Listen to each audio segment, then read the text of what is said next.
ওরে বাবা, এ তো কালনাগিরিতে কেটেছে, এ তো মহাবিষ। না না, এ রুগীকে বাঁচানো সম্ভব হবে না। আলী চাচাকে সাপে কাটেছে, আলী চাচাকে সাপে কাটেছে, আলী চাচাকে সাপে কাটেছে, আলী চাচাকে সাপে কাটেছে। কি? কেল্লা পথে আমাদের শ্বশুর এখন মারা যাবে। তাহলে তো আমাদের সম্পত্তির রাস্তাটা ক্লিয়ার হয়ে গেল। আচ্ছা, এখানে দাঁড়িয়ে থাকলে হবে না।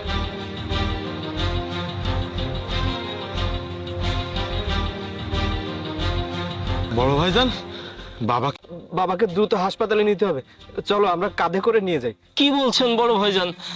আমার পিঠে ব্যথা, আমি কাঁধে করে নিতে পারবো না। বাবা যদি মারাই যায় তাহলে হাসপাতালে নিয়ে কি লাভ? তার থেকে একবার বাড়িতে নিয়ে যায়। হ্যাঁ হ্যাঁ, সর্বোচ্চ বাড়িতে কাঁধে করে নিতে পারবো, তবে হাসপাতাল। মানুষ মাথার উপর থেকে যদি বাবার মতো ছায়াটা সরে যায় না, তাহলে আমরা অসহায় হয়ে পড়বো। অসহায় না, কচু হয়ে পড়বো। কই ভাইজান, কিছু বলিনি তো। তাছাড়া একটা মৃত মানুষকে এভাবে ফেলে রাখতে হয় না, যত দ্রুত সম্ভব বাড়িতে নিয়ে দাফনের ব্যবস্থা করতে হবে তো। হ্যাঁ, আমি শুনেছি। ঠিক বলেছো, তোমাদের কথার বাইরে তো আমি যেতে পারবো না। হ্যাঁ হ্যাঁ, আমি ভেবেছিলাম যে বড় ভাইজানেরও মনের মধ্যে আমাদের মতো কিছু লুকিয়ে আছে। কামরুল, তুমি বাবার পাশে বসো। আলামিন, তুমি বাড়িতে গিয়ে সবাইকে একটু খবর দাও।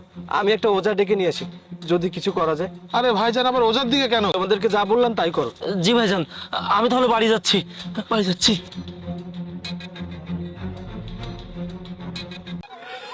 এই ক্ষণস্থায়ী জীবনে কেন এমনটা করতে গেলেন? আরে বাবা, একটা সাপ তার কাঁধে যাচ্ছে, যাক না। শুধু শুধু এটা কখনো ভাবতে পারিনি। ভালোই হয়েছে, আমাদের জন্য যে এত দ্রুত সুযোগটা চলে আসবে এটাও ভাবতে পারিনি। আসেন আসেন মা, আসেন। সাপটার কি দোষ ছিল? বাবার কি দোষ ছিল? তোমার শ্বশুরের কি হয়েছে?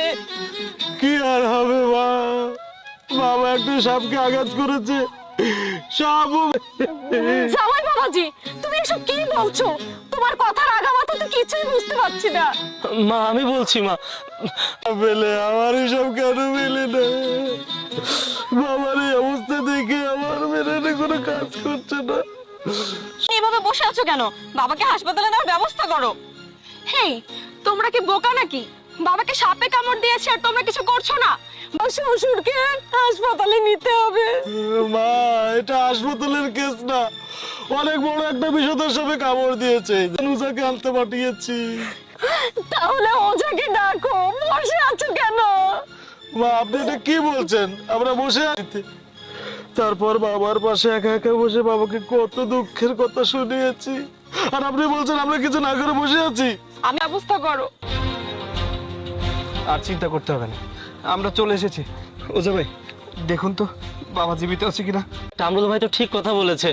বাজারে যাওয়া, কাফনের কাপড় কিনা, গ্রামের লোকজন জড়ো করা, দাফন করা, এটা তো চারটাখানি কথা না। দেখো যাবেন না, যার যায় সেই বোঝে এই জ্বালা। আপনি তাকে দেখে তারপর যাবেন। এই দেখুন, কত বড় বড় দুটি ক্ষত দেখা যাচ্ছে। এ দেখে বোঝা যাচ্ছে এই মুরব্বীকে। ঠিক আছে, কেউ কোনো কথা বলবেন না। মন্ত্র যদি ভুল হয়, রোগীর এর থেকে ভয়ানক পরিণতি হতে পারে। এ তো কালনাগিরিতে কেটেছে, এ তো মহাবিষ। না না, এ রোগীকে বাঁচানো সম্ভব হবে না। সম্ভব না মানে? আপনি এটা কি বলছেন? আপনি আমার স্বামীকে বাঁচিয়ে দিন। দেখুন, বিষ তোলা কাজে আমি দাবি করে কোনো টাকা নেই না, তবে কেউ যদি আমাকে খুশি হয়ে কিছু দেয় তাহলে আমি সেটা গ্রহণ করি। হাঁটলে যদি আমার শ্বশুর সুস্থ হয়ে যায় তাহলে বলুন কত দূর হাঁটতে হবে, আমি হাঁটতে রাজি আছি। হ্যাঁ হ্যাঁ, আমরা দৌড়াতে রাজি, শুধু আপনি রাস্তাটা দেখেন। তবে আমার শ্বশুরকে বিষ টেনে টেনে তুলতে হবে। আরে ভাই, তাহলে তো এটা সহজ কাজ, আপনি তাড়াতাড়ি কাজটা শুরু করুন। আপনারা যতটা সহজ মনে করছেন, কাজটা ততটা সহজ নয়। ভাই, মুখ লাগিয়ে রাখতে হবে, তারপর আমি মন্ত্র পড়ে ফু দিব, বিষ আপনার শরীরে চলে যাবে, আপনি মারা যাবেন আর এই রোগী বেঁচে যাবে। এখন কি আমি কাজটা শুরু করব? হ্যাঁ ভাইজান, আপনি তো আমাদের সবার বড়, এই দায়িত্বটা তো আপনার উপরে বিরাজমান। না, দীপ্ত বাবাজি এই কাজ করবে না। আপনি এই কাজ করলে আপনি মারা যাবেন। আপনি মারা গেলে এই পরিবারের দায়ভার কে নেবে? এর থেকে ভালো হয় আমি মরে যাই। ময়না মারা যাওয়ার পরে আমার সব বাবার চলতে অনেক কষ্ট হয়ে যাবে। আমি করবো এই কাজ। না বাবাজি, এটা হয় না। স্বামীর পায়ের নিচে স্ত্রী। চাচা যদি বেঁচে থাকে আর আপনি যদি মারা যান, তাহলে বিষয়টি কেমন হয়ে যায় না? তার থেকে ভালো হয় আপনার জামাইদের ভিতরে এই কাজটি কেউ করুক। তোমরা সবাই সম্পত্তির অর্ধেক দেব। আলামিন ভাই, চাচির কথা তো আপনি শুনলেন, তাহলে আপনি আসুন। তাই মিয়া, এটা কোনো কথা বললেন নাকি? আর আমি যদি নিজেই বেঁচে না থাকি? তাছাড়া শ্বশুরের বয়স হয়ে গিয়েছিল, তার বেঁচে থাকার মনে তো একই কথা। আমার মনে হয় কি এভাবে কারোর জীবনের ঝুঁকি না নেওয়াই উচিত। না কামরুল, আমি আমার করতে দাও। মিথিলা, তোমার তো স্বামী আছে, সংসার আছে, তোমার এই কাজ করা ঠিক হবে না। মেঘলা, তোমারও স্বামী আছে, সংসার করতে দেব না। আমার এই দুনিয়াতে তো কেউ নেই। আমি বাবার বিষটা তুলি, তাতে বাবাও বেঁচে যাবে, বাবার সম্পত্তিটাও বেঁচে যাবে। বলুন কি করবেন? আপনাদের দৌড় কতদূর সেটা আমার বোঝা হয়ে গেছে। আপনারা বসে বসে সিদ্ধান্ত নিন, আমি আসছি। না ওঝা ভাই, আপনি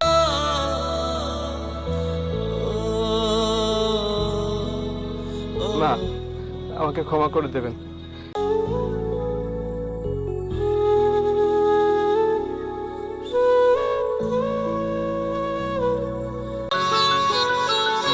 আলহামদুলিল্লাহ, বাবা সুস্থ হয়ে গেছে। কিন্তু কিন্তু আমি এখনো বেঁচে আছি কেন? হ্যাঁ, আমি বাবা, আপনি যখন অজ্ঞান হয়ে পড়েছিলেন না, তখন আমি খুব দিশাহারা হয়ে পড়েছিলাম। হ্যাঁ বাবা, মাথায় কোনো কাজ করছিল না, কিভাবে যে কি করবো বুঝতে পার। তোরা আমার জন্য কে কি করেছিস আমি সবকিছুই জানি। শুনবি না আমি কি করে জানি? হ্যাঁ বাবা, আপনি তো অজ্ঞান ছিলেন, তাহলে এর মতো দেখতে হলেই তারা মানুষ হয় না। ভালো মানুষ হতে গেলে পারিবারিক শিক্ষার প্রয়োজন, যেটা তোদের ভিতর নেই। এর আগেও তোরা আমার সঙ্গে চিটারি ছিলি, তখনই আমি যেটা ধারণা করেছিলাম ঠিক সেটাই হয়েছে। তোরা মূলত আমার মেয়েদেরকে বা আমাকে ভালোবাসিস না, তোরা ভালোবাসিস আমার অর্থ সব। এই মারা যাওয়ার পরে একদিনের জন্য সে নিজের বাড়িতেও যায়নি। স্বার্থবাদী তো তার হওয়ার কথা ছিল, তার স্ত্রী নেই জেনেও তার এই বাড়িতে থেকে করেছি। আমি বুঝতে পেরেছিলাম তোরা কেন আমার এখানে এসেছিস। নিশ্চয়ই তোদের কোনো অসৎ উদ্দেশ্য আছে, যে কারণে তোদের এই অসৎ উদ্দেশ্য। ছোট্ট একটা বিষয় যে এত দূর গড়িয়ে যাবে এটা আমি বুঝতে পারিনি। তাছাড়া বাবা, আমরা তো এমন কোনো কথা বলিনি যেটা আপনি মনে মনে অনেক। আমি তোদেরকে হাসি বলে ক্ষমা করে দিতাম, কিন্তু তোদের এই ক্ষমা চার মধ্যে ছলনায় ভরা। আমি বলছিলাম কি, জামাইদের এবারের মানুষরূপী এই দুই পশু দীপ্ত বাবাজি, এদের ভালো কথার মধ্যে শিক্ষা দিলে হবে না। এদের এখনই দাঁড়িয়ে না থেকে গাছের সাথে বেঁধে ফেলো।